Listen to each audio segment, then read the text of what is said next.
Somebody said if this is a green screen, and it's not. It's a set. Holy baloney, another Patreon stretch video so soon? As I promised, let's talk about the Fasces, a symbol which defined Italian fascism's anti-democratic regime, the power of the people in Rome, and whatever it represents as it sits today in the US Congress. Let's take a look.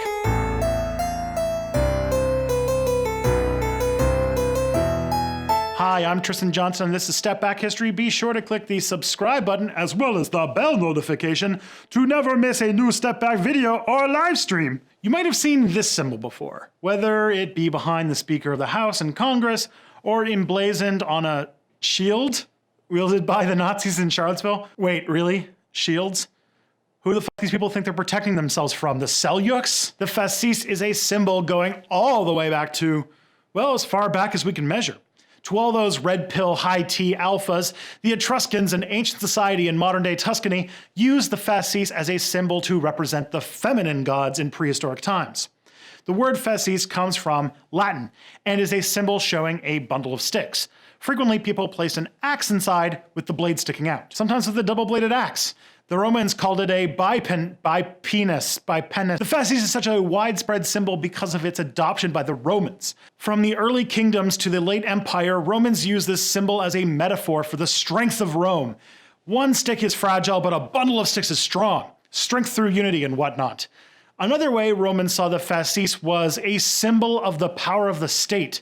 The stick and axe being the state's control over corporal and capital punishment. By the time of the Roman Republic, the Fasces already had a ton of ceremony and tradition.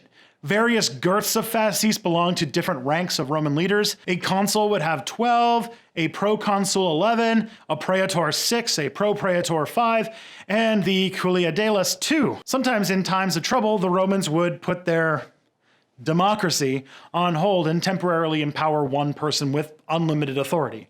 They called this person the Dictator, and when there was one of those dudes around, he got to wield the biggest symbol of state authority made of a mighty 24 sticks. They had to carry this symbol with them, but when they entered into the sacred inner city of Rome, called the Pomerium, they had to remove that axe to represent that the power over life and death was in the hands of the people. By the way, when the Romans or people today try to wax lyrically about the power of the people in Roman society, just remember, these people might have been the biggest hypocrites in human history. Once the Republic turned into the Empire, the Roman Emperor carried around a 12-stick Fasces with him, at least until the reign of Domitian the Insecure, who felt his Fasces was insufficiently big and demanded he get a 24-stick one.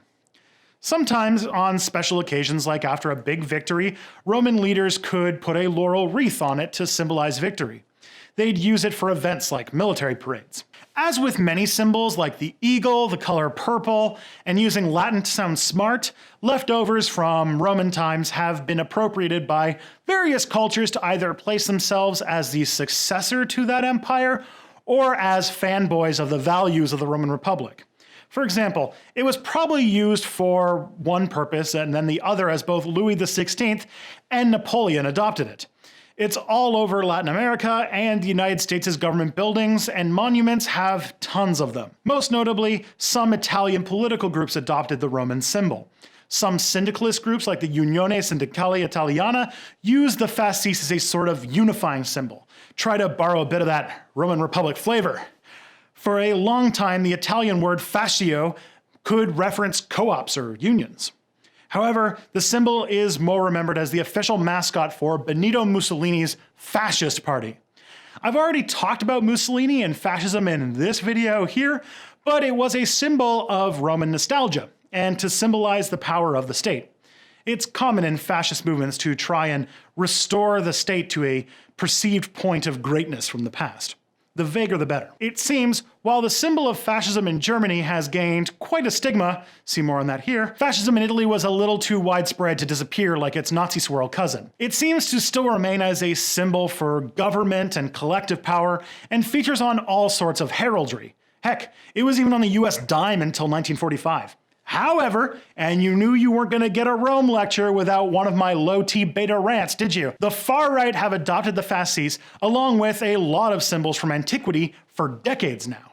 I know the far right doesn't care about historical accuracy. I mean, these are self-described rationals who take the Christian side of the Crusades, but that's a fight for a future video. Not only that, but their constant misuse and misappropriation of classical symbols has little in the realm of academic rigor. Examples would be the Charlottesville alt-writer who tried to reference Leonidas in ancient Greek on a flag, but instead just wrote gibberish in Greek letters to look smart. There was the Return of Kings headline, referred to Brute as Brutei, so in the feminine plural form. And of course, there was Paul Joseph Watson's Meltdown when he tried to make a stink about insisting the Romans were all white. When tons of historians, including my mate Mike Stutchbury, showed Rome was a diverse, multiracial empire, Watson simply doubled down by citing drawings from an old 20th century children's textbook. So the point of this is the standards of evidence are low, and the fasces, like a lot of classical symbols, have been adopted by hate groups, along with a bunch of other pre-Christian symbols. Don't let them. Context is critical, and Nazis have a good track record at ruining symbols. Though, maybe the fasces isn't quite worth saving at this point. That's just me. Did you know I do a stream every Sunday night? It's true.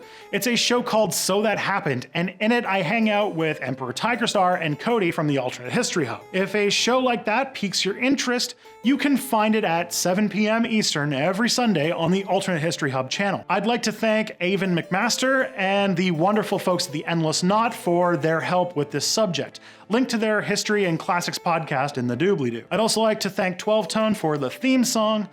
Now, I'd like to celebrate this stretch goal by thanking each of my patrons, because I think if I wait until the next one, then there might be too many people for it to be feasible. So thank you Don and Carrie Johnson, Colbine Mani, Garrett Kwan, Todd Weiler, Matt Standish, Sean McIntyre, Syrian AUT, Wayne Allen, Datalal624, Diane Schumann, Greg Amon, Sebastian Winterflood, Quinlan Vuong, Phrenomythic, Mr. Beat, Kurt, Tarkan Saram, WR Costin, Rob McDougall, Todd Kurt, Ricardo Sacchietto, Carmen Coley, Madeline Brewer, Stuart Shipley, Diadze, Christopher Cleghorn, Thomas Bazanik, Bo Mertz, V, Carla Hoffman, Jeremiah Basler, Kelly Barnes, Fable Reader, Soliloquy, Will Fox, Name Explain, and Michael.